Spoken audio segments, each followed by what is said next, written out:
शारदे दया हेतू असतो. आज या ठिकाणी उपस्थित असलेल्या माता पालकांसाठी या ठिकाणी खेळ घेतला जाणार आहे. एकदम खूप चांगला कार्यक्रम या ठिकाणी आहे माता पालकांसाठी. आणि तुम्ही खेळत असताना आता तुमची लेकरं टाळ्या वाजवणार आहे. की ते शासनाने ठरवून दिलेले 4 महत्वाचे उपक्रम. रांगोळी स्पर्धा आहे, मेहंदी स्पर्धा आहे, म्हणजे महिलांच्या कलागुणांना वाव द्यावं.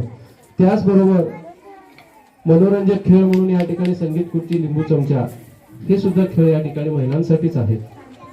कारण आपण सुद्धा या ठिकाणी आपलं आत्ताचं वय विसरून बालपणामध्ये आपण आहोत. या शाळेत आलो म्हणजे आपण एक विद्यार्थी आहोत असं समजून या ठिकाणी मनसोक्तपणे या खेळामध्ये तुम्ही भाग घ्यावं आणि खेळाचा आनंद लुटावा. ही शाळा खूप चांगल्या पद्धतीने चालवत आहेत. आपल्या मुलांना खूप चांगले संस्कार ते देत आहेत आणि आपले मुलं शाळेत काय करतात, कसं राहतात हे बघायला पण आपल्याला शाळेत आल्यानंतरच समजतंय.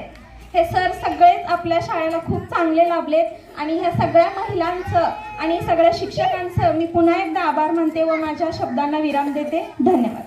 त्रास करणे हा गंभीर गुन्हा आहे. अशा घटना लपवू नये. लगेच शिक्षक, पोलीस किंवा संबंधित अधिकाऱ्यांना कळवावे. याची माहिती करून घ्या.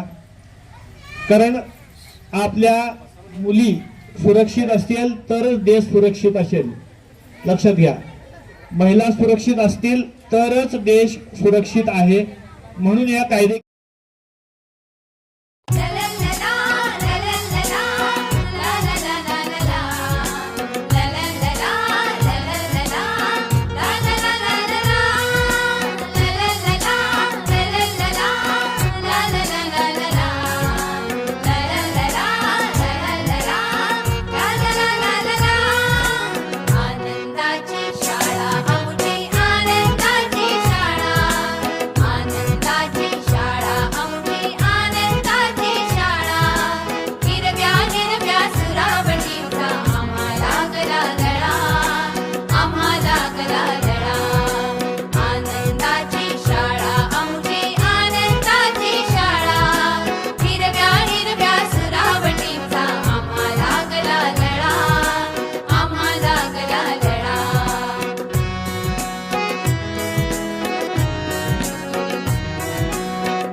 खळखळ वाहे नदी